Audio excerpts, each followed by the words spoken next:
Alright, I'm Nick. Out in the garage. It'll take a few minutes. In the last video, I told you guys I would put together one of these fish finder bundles real quick. I'm just going to show you guys what you need to crimp, what you need to do. It's not going to be rigging it on the kayak. It's going to be setting everything up to go to the kayak. Every kayak's a little bit different. And we'll make some videos on that as well. But everything you need is in this fish finder bundle, like we talked about in the last video. So I'm going to put the camera down and give you guys a top-down view, go through everything step by step, and show you what you need to do, okay? So get the camera adjusted, and then we'll do it one step at a time.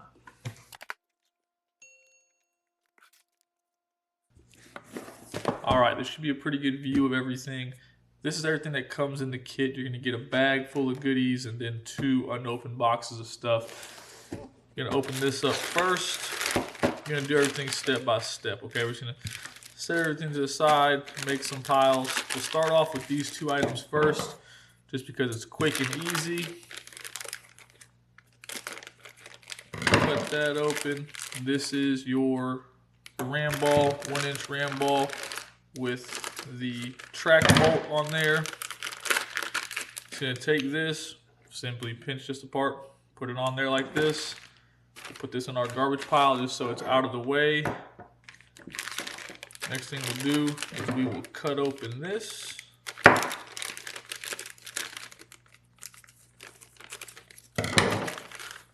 There's a hardware packet in here as well. We'll put that to the side. We'll hold on to this hardware packet for now. We'll just put it right there. Set this off over here. And then we'll move on to the fish finder for now. And the more organized you keep this stuff, the easier it will be to do. Now once you open this, obviously the fish finder comes out. We don't need that right now.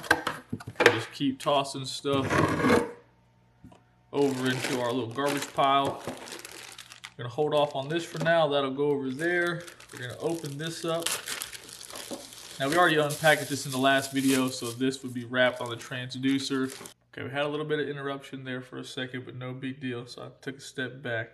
Remember, we already started opening this in the last video to show you guys. So I just put this back in here. We're gonna pull this out. This comes apart very simple. Now, in the hardware packet that comes with this piece, I just cut it open. You're gonna have 3 screws and three nuts. You can actually use all 3. You can make this fit with all 3. But to make it fit with all 3, you have to put this plate all the way out here on this edge, like this. And then it's harder to get to this piece because you can't quite get your finger to it if you ever want to remove it. So I always just put 2, okay? And that's because I want to be able to get to that piece. You can do it however you want to do it. You got a bunch of different holes. You can line these things up a bunch of different ways.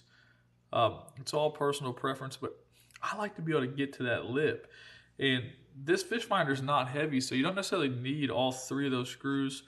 For the sake of the video, like if you put all 3 screws in there, look how far out this thing sticks. I don't like that. I rather this system be in a little bit more. That way I can get to this little thing in case I want to pull the whole thing apart.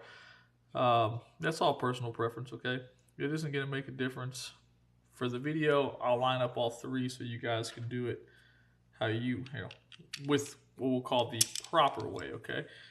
I'm just going to put that on there like this. Drop all these things in place. But if you only end up putting 2, don't worry about it. You're not gonna hurt anything. It's never gonna come undone.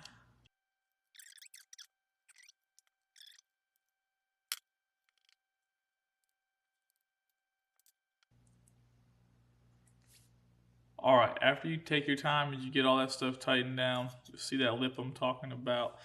No big deal. Just slide this back together, and I don't know, I feel like it's in the way. It's harder to get apart when you do it like that. It makes no difference. It's not a big deal. That being off-centered just always kind of threw me off. It's kind of silly, but it's no big deal, and it works great at the end of the day. That'll just slide on here like so. You're good to go there. Next thing you'll do is you'll just pop this off, and all this thing's gonna do is, oops, fail. Just gonna snap together like that. And then if you want to remove that, you just push this in. Remember, it's all new, so it comes apart difficult, but just push that in. That snaps in. Now you have full adjustability on this system. And I know that top-down view is kind of close, but that's what we're working with, okay? Once that is done, this is ready to be installed on any T-track, side handles we produce. You can install it on anything that accepts that T-bolt, okay? Very, very easy, nothing to it. We're just gonna set that to the side for a minute. The only thing else that we will need in here is in here. These little tiny little screws, which you probably couldn't see from that reflection. We'll pull that out. We're gonna need these little screws right here. We'll just toss all that back in there, set it out of the way. We will pull the transducer out of here next. I'll just try to stay organized, and anything you don't need, put it out of the way. Next thing we'll open up is this scupper mount. Nothing to this. Just gonna take that off for now so you guys can see how this system works. This bolt just goes into the bottom of here, and that bottoms out, okay? Now, depending on what kayak you have, you're gonna install this either here or here. Most of the time, you're gonna install it back here. Super common misconception is these things are fragile. It's not fragile. Bend this out of the way. No big deal. You're just gonna line that up right there. You're gonna need 2 of these. You do not need the star washers, okay? It's just not needed. The reason being is this plastic is gonna compress, and if you look, this bolt sticks out just a little bit. It's gonna compress around there. There's plenty of tension. It wasn't a mistake. It's the best way to do it, and it works wonderfully. Just gonna line this up, screw this down. And now you could put it here or here. It doesn't really matter. It just depends on what kayak you have and which way it fits best. Most of the time, the goal is that this wire comes up in the same spot the bolt does. That way it sits flush on the bottom of the kayak, well, as flush as possible. Gonna tighten these down. No reason to hulk out or go too crazy, but make sure they're nice and snug. Boom. What I meant by that wire and the bolt. Now all this stuff is nice and straight. It'll go through together. This piece will go on top of your scupper, and this is what secures everything down. Now, that will plug into the back of here where it says XDCR. There's a little tiny little groove. It's called a keyway realistically. And that keyway will line everything up. Those 2 are done. Now the only thing that we need to do is configure the power. This is the power cord that comes with the Garmin. First thing we're gonna do is I'm gonna take this blue and brown, like I said in the last video. 99% of the people aren't gonna need this unless you are networking some kind of system, radar, other fish finders. You don't need that. We're just gonna get rid of those. If you ever do need that, you can just cut back this coating and get to them, but you're not going to. On this, these are already stripped off for you and ready to go. So now we are going to open up the battery box.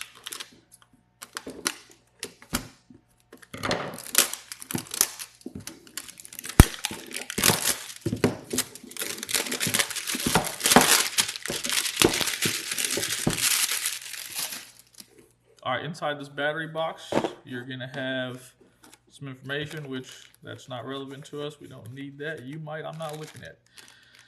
You're gonna have the power cord here. Of course, you have the battery, waterproof connector, and the charging system, which connects to that waterproof connector. No big deal, all simple stuff. The only thing we need for now is this. Open this up. In here, you're gonna have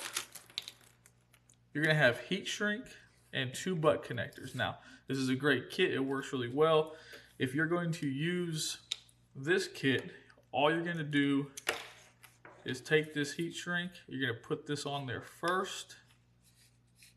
That way, it's on there when you need it. And then you would just insert this. I'm going to trim these up a little bit more because I like to be a little bit more metal If you guys can see that, it's not very much metal out there. I'm gonna trim that up a little bit in a second, but you would just slide this on and you would go red to red, and then you would heat shrink this over those connectors. I prefer to use these heat shrinkable butt connectors. I think they do a better job. It would be cool if they came in that kit, but they don't, because then you don't need this heat shrink. You're going to actually heat shrink these. So I can put a link to those as well on Amazon or something. That way you guys can get your hands on them. But I prefer these. They work a lot better.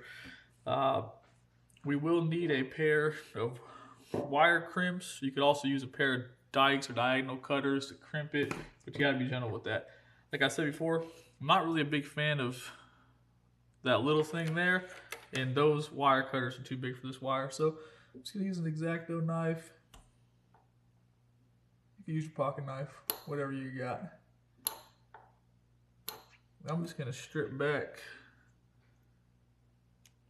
a little bit more of this wire because I like a little bit more of that metal sticking out there. That way I know I have zero connection issues. I'll fast forward through this too.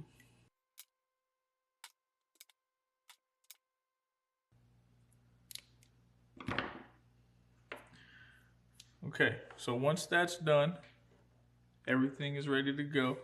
We're just gonna simply take this, we're gonna put this on here, push that all the way in.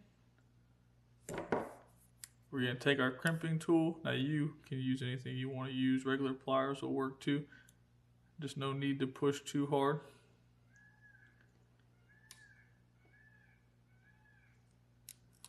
I'm gonna crimp that down, good to go. I'm gonna do both of these first. You just need to remember, red goes to red, black goes to black. I'm gonna do both of them on this side first. Doesn't matter what order you do them in. I'm just doing them there because it was in my hand. That's all it takes. If you look at this, it'll go in there beautiful like that, and just red to red, black to black. Push that in there, hold it in place.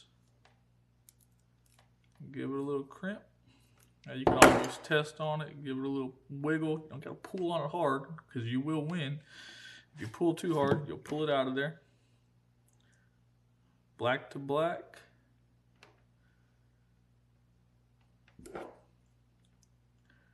Go in here, crimp this down, and there's really nothing to it, okay? Very, very simple. Now, I would typically go over there to the other desk and I would use the heat gun, but we're just trying to do this with a bunch of random basic tools that you guys have at the house. This is a lighter. We use this to do all kinds of random things around here because, well, you can fix a lot of problems with the lighter. So here you go.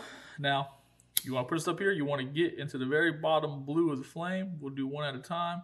As you heat this up, that connector is going to slowly melt right around that wire, and that's going to seal it off. That way, if this does ever encounter water or moisture, the moisture can't get in there and corrode that connection. So take your time, don't touch it with your finger because it's going to be hot. You guys can see the difference in these though. If it would focus on it, put my hand underneath it. That's hot. One is wide, one is shrunk to that wire. Hopefully that's picking up pretty good. Now I'm going to do that to the other one. I'm telling you that stuff's hot though, so don't stick your finger on it. Fast forward to this one.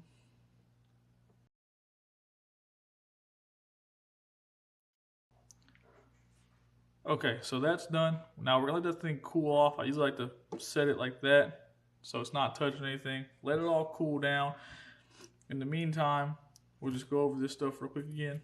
Everything's set up here, super easy. Nothing to none of that. That's what it should look like. That way it can mount on anything you want to mount it on. You installed the scupper mount on this transducer. Good to go. We did everything here, which is very, very simple. I would save these extra screws. Just toss them back in this box. Everything else is mostly just trash. So we got a nice little trash pile over there. Now in here, we're just gonna pull this battery out. This battery right here, this is what goes here. The arrows line up. You just tighten that down, push it in, tighten that down. These things shouldn't be too hot anymore. They're kind of hot, but they're not too bad. And just to show you everything works without issue, we're gonna put this power button in here. There's a keyway there too. It pushes in and boom, voila, it's on. Comes on without issue. This is a sweet system. It works really, really well. We're not going to push that setup button, but the transducer would just plug in the back there as well, and you're good to go. Turn that back off. Bring the camera back up here.